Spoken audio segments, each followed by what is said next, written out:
Hey everyone, just wanted to do a quick kind of rundown of what happened in Florida, a little recap of the two tournaments down there. So, uh, kind of up and down for me, obviously, if you saw the standings. Started the year on the St. John's, and I honestly had a really good practice. I was really excited for it, and I was getting quality fish, and I was getting quite a few bites, and I felt really confident in two different areas that I found. And one area was really far south and one area was up in Rodman Reservoir. So it's one of those deals where I had to make a decision of which way to go and kind of commit to it. And the first day I ran south about an hour and a half, and that particular area there was some big fish there in practice, and I was catching a few, shaking off a lot of them, and I felt like I really had the area dialed in, and that was where I felt like I could get the best quality. And I honestly didn't think it would be any issue getting 5 fish. So I ran down there the first day, and within probably the first 10-15 minutes I caught a really nice one over 3 pounds. It was a nice big fat female, which is what had been in there. So I felt pretty good about it, and then it turned into just a grind. And I ended up catching 9 or 10 keepers throughout the day. I actually called one on a shell bar on the way back up. That helped quite a bit. But it wasn't what I was expecting. I think I had 10.5 pounds, somewhere around there for the first day. And I was just right outside the cut. I think I was in like 48th place, so it wasn't that bad. And I knew that with the weights, if I could duplicate that weight or maybe go up a little bit, I would make the cut, which is the top 47. And all night I kind of stewed on it. Do I go back down south? Do I go to Rodman? There was a few other people in that area down south, and none of us really caught them. We all kind of had that 9 to 11 pound bag, so I was pretty certain that a lot of them big fish had just vacated. So all night I was just kind of stewing. Do I go up to Rodman, stick it out there? Do I go down south? I really wasn't sure until that morning when I was running down the river, but I told myself, no matter what I do, if I go south or I go to Rodman, I have to commit and stick with it and not get caught running around because I'd burn up half the day driving. So I ended up going to Rodman, and I went into the first area. Up there I was catching them on a jerkbait, and I was catching some flipping chatterbait, and I was getting them doing a fair amount of things up there. But I went to the first area and it wasn't happening. I just didn't feel good about it, and honestly I kind of panicked. And when I panicked, I decided I was going to lock back down and run that hour and 15 minutes from where I was at back down south. And that's never really a good position to be in, where you get torn on what to do, because I feel like no matter what decision I made, I didn't know if it was the right one. So anyhow, I ended up running back south, wasting a lot of time. When I got down there, it was like 10:30, quarter to 11. I think I had to check in at 3:30, and obviously an hour and a half run back. So I didn't have a lot of time to fish. I pulled into that area, and I had 5 bites pretty quick, honestly, but I only caught 2 of them. And Luke Palmer was down there again, and he was catching some, and I talked to him, and I think he had 5 when he had caught 5 right when I got there. So I got there when they were biting, but I just didn't execute. And I ended up just weighing 2 fish for 1 pound 11 ounces. It was horrible. Had I executed and caught them other ones, I probably wouldn't still made the cut, but I at least would have finished, maybe in the 50s. But I didn't. I ended up being horrible, and I finished in 80th place, which worst finish ever in the Elite Series. Honestly, one of my worst, probably my worst finish ever. And it really messed me up mentally. I couldn't recover from it, and couldn't sleep that week. Just made bad decisions, honestly. I mean, I feel like if I'd have stuck in Rodman and just fished for 6 hours, went through the stuff that I had, I think I would have caught 5. I really do, because I know some parts of the lake pretty well.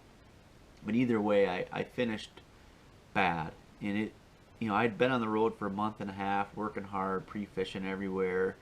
And to start the year like that was devastating to me. and everybody's, you know, trying to make you feel better, and it's just, that's not the type of person I am. I mean, I took it pretty hard. So after that tournament, we went to the Harris chain, which was right down the road, and I had pre-practiced it and found a couple areas. I actually saw a lot of the lake, and it was a good pre-practice as far as seeing stuff. And in practice, it wasn't that good. I was catching fish, but not a lot of size, and I was seeing some big ones up shallow, cruising and on beds, and that was the whole talk of the tournament. Is, oh, it's going to be one on beds, it's going to be one sight fishing, full moon, there's all these big ones showing up, and there was some big ones up there, but it's so different down there sight fishing compared to what I'm used to. You know, I'm used to up north where I'm from. Like if it's a sight fishing tournaments, whether it's largemouth or smallmouth, I'm usually going to do pretty well. And down there, the fish are tough to catch, and the areas that you can actually sight fish, there's not a lot of them because of that water clarity, so boats get in there. It gets really tough to pull into a cove and see people like Drew Benton, John Cox, Kobe Krieger in there doing the same thing you're doing. It's kind of hard to stay focused when you're fishing behind people like that. But either way, I felt like I had found one real good area. I saw a lot of big ones, and that was in you know, the Dora Canal area, where, or the Apaka Canal, and so I felt good about that. And I also had some good bites up in Apaka flipping, and once again I was kind of in that dilemma of, do I commit to going to Apaka? It's about an hour to get to the lock, and it's a little miniature lock, 3 boats at a time, 20-minute cycles to get through. So if you run up there and there's a dozen boats sitting, you waste a lot of your day waiting at the lock. So I was kind of torn between those two again, but I found one stretch of bank where I went in there at the end of practice the 3rd day, and there was probably 15 to 18 pounds of fish sitting there in one little stretch. And I had a decent boat draw, about 20. So I thought, if I get in there, I should be able to have a good start. So first day comes, I run in there, and get around the corner, no one's in there. I was all excited, conditions were right, the wind was in the right direction where I could see, and I kind of sneak around the corner, and Drew Benton's sitting there, right exactly where I want to be. So that kind of stung a little bit, and I ended up catching a couple small keepers out of there, and then I ran out. I was catching some fish on a jerkbait. I caught a limit fairly quick, ran to a spot, caught one off a bed that was like 2.5 pounds. So I had like 8 pounds, whatever, small limit, 8-9 pounds. And then I went into an area in kind of where I started, in one of those canals, and Caleb Kufal was idling out, and I wanted to go to the back, and he was coming out of there, and I said, well, did you go all the way to the back? He said, yeah. And I said, how many people are back there? He said, a lot. He said, John Cox is back there, KJ Queen is back there. He's like, I got frustrated and left. He had one fish at the time. So I was like, all right, well, I'm not going back there to fight with them guys. So I decided to start. I had marked 2 fish quite a ways out in that canal. There was 2 fish that I had marked that were nice ones, like 3.5, 4 pounders. And I thought, well, I'll just work that little area and see if they're there. And I ended up calling a couple times, not big calls, but decent. And then I kind of crept up on this bed on the corner of this dock, and there was a nice male, over 2 pounds, and then this giant came swimming up from under the dock, and I'm talking big one, over 8 pounds. So I put the power poles down. I just sat there and watched for a little while, waiting for it to come back. Never came back. So I caught the male, obviously marked where it was, and I ended up, you know, fishing down the canal. I think I called 1 or 2 times, and then when I was coming back out, I wanted to stop there. Well, another competitor had stopped there, and they were fishing like directly across the canal. I mean, right across the canal from that fish, or where the bed was. I didn't know if the fish was there.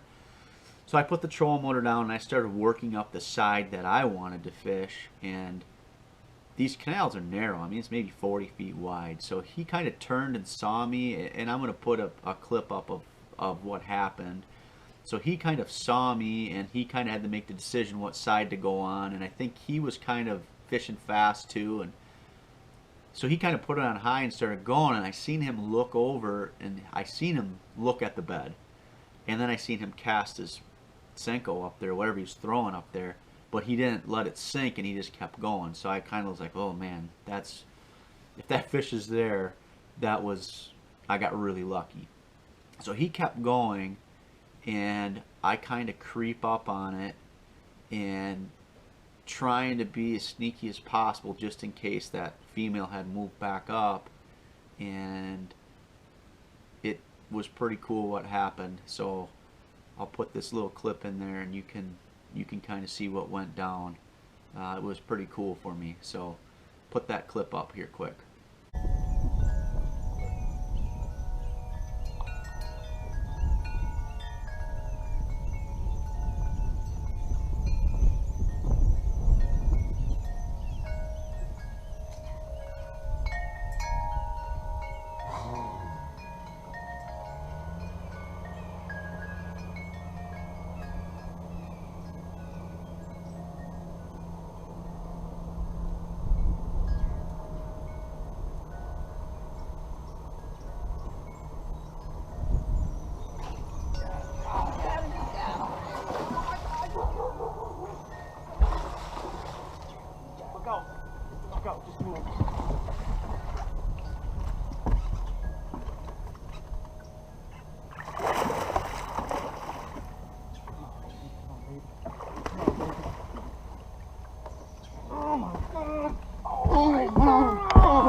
Oh, that's a freaking, that's a 10 pounder almost.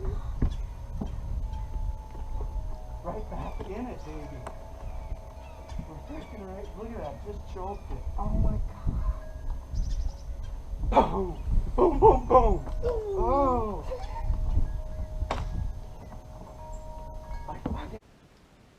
So after all that happened, and I caught that fish, it ended up weighing 8 pounds 7 ounces.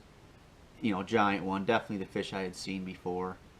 That kind of reinvigorated me. I mean, it brought me from, I mean, it was like a 7 pound upgrade. So it put me back what I felt like, okay, I'm in the mix now.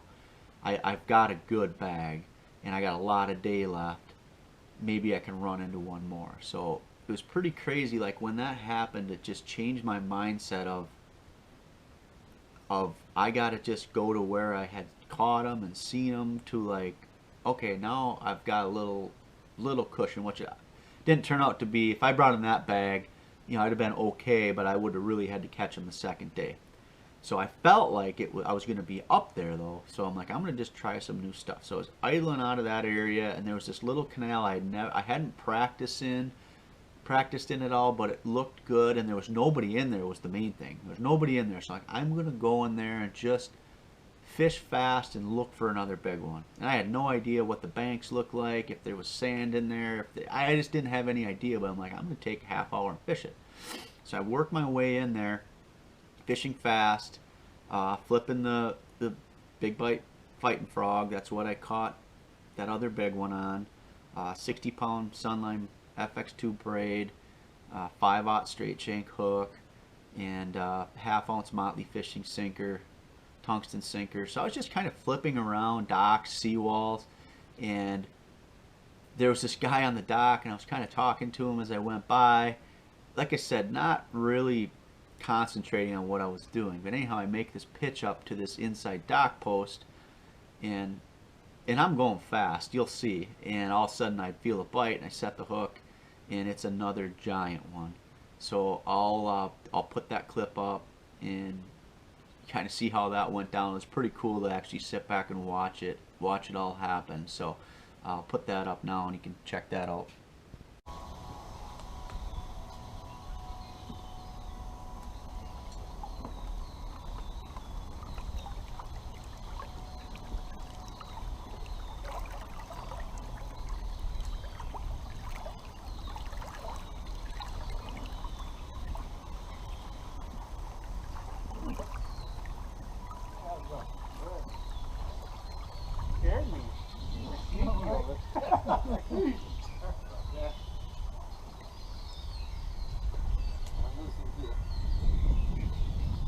on right now.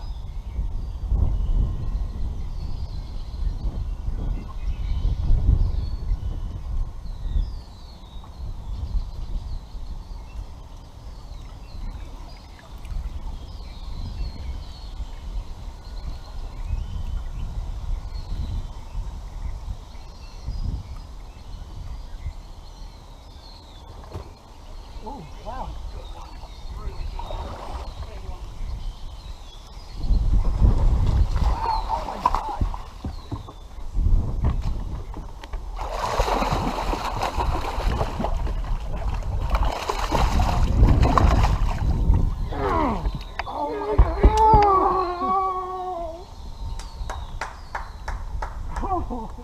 Oh my god! Oh, oh my god, dude! You're moving now, boy! Dude, that's 7? I don't know yet. I'm gonna be number 1 and number 4.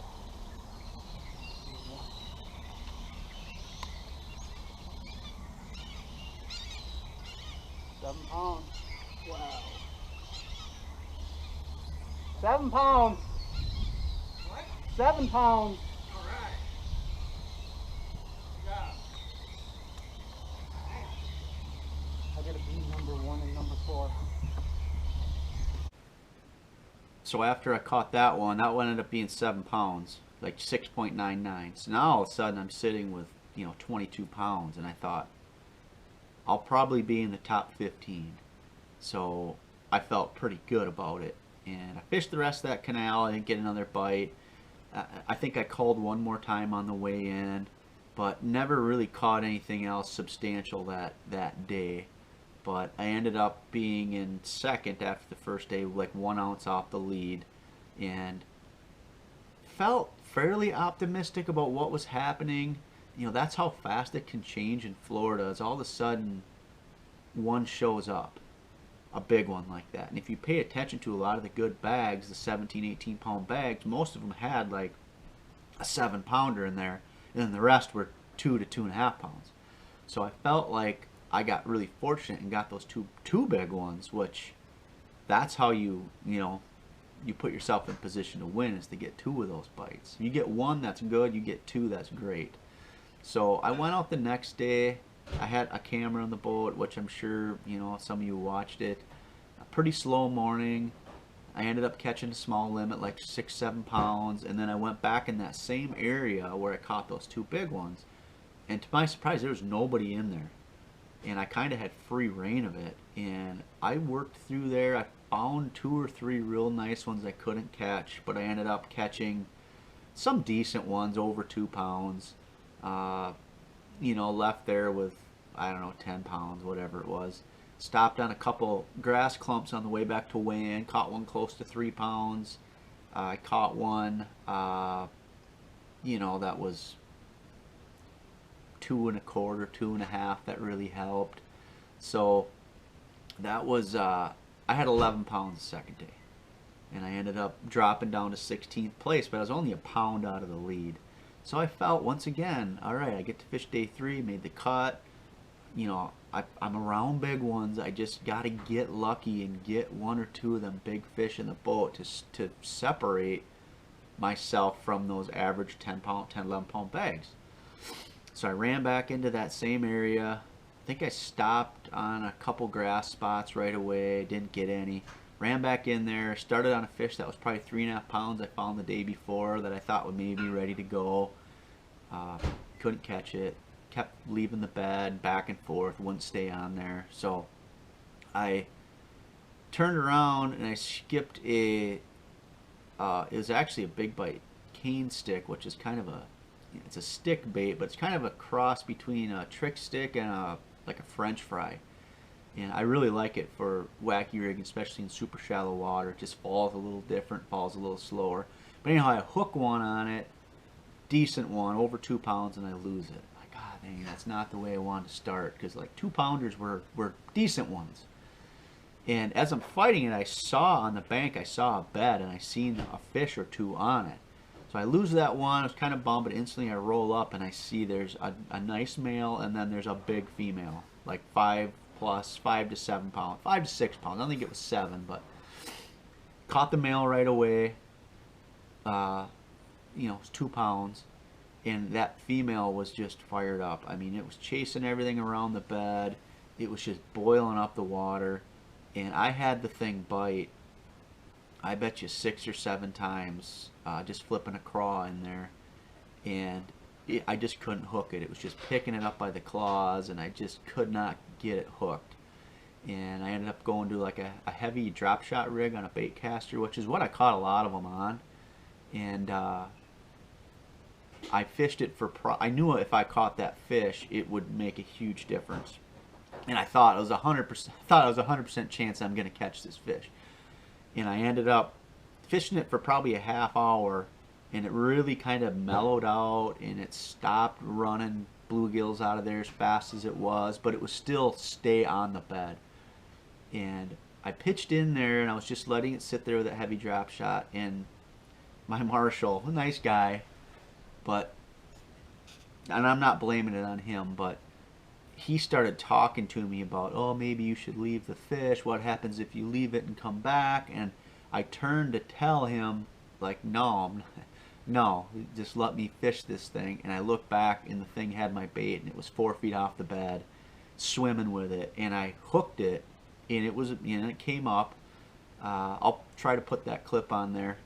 Actually, I might not because of some of the stuff that I said, but if I can get it on there, I'll put it on there. But I ended up losing it, and I was just like, that was my chance. That was the chance to have that one big one right away. I mean, it was in the first 20 minutes I was there, I found it, and lost it, and never could get it to bite again. Never acted the same, which is pretty common.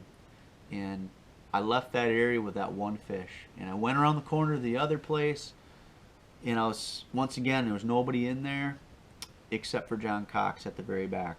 And I had talked to him a little after that, and yeah, he had he had went to work on them in there before I got there. But anyhow, I ended up catching 4 out of there, or 3 more out of there. One nice one, like 3 pounds, another one over 2 pounds. Found one other big one I couldn't catch, and just whatever. I had 4 fish when I left, and on the way back in, I stopped on a grass spot I had, caught a small keeper, like a, you know, not very big.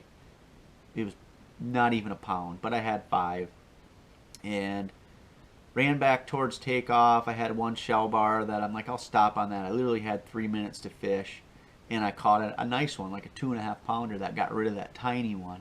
Gave me like just under 11 pounds again. I ended up finishing in 33rd, which sounds good to a lot of people, but to start in that position of second with that big bag and then just drop each day is not the way.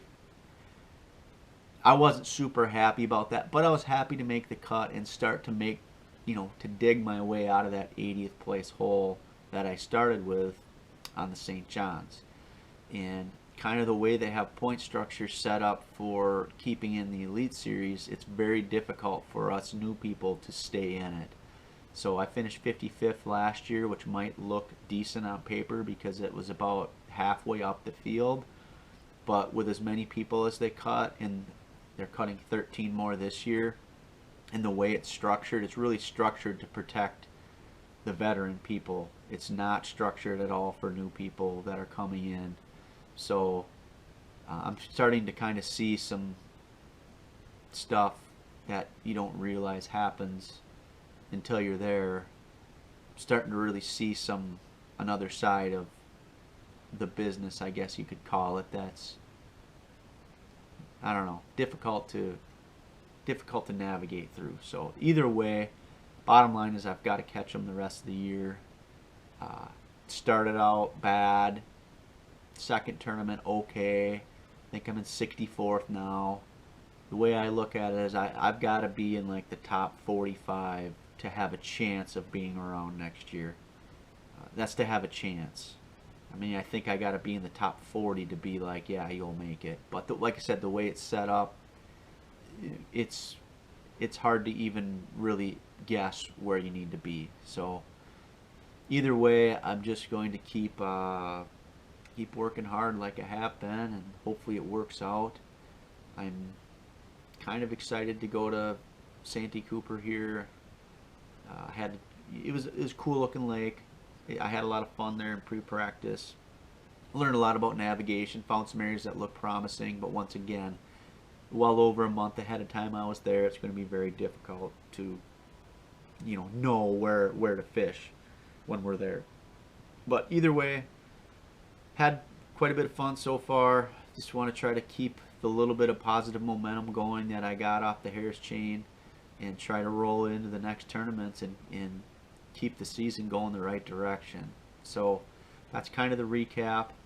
Hope you enjoyed a couple of those fish catches. I know it was really exciting and fun for me to catch fish that size in a tournament that big. So I was pretty excited, as you could tell in the videos. That's kind of what it's all about. That kind of reminds me of why I'm there. So yeah, I'll keep following along. I'll keep posting stuff. Subscribe to my YouTube channel if you haven't yet. Yeah, just keep putting stuff out there and hope you guys enjoy it. So thanks for watching.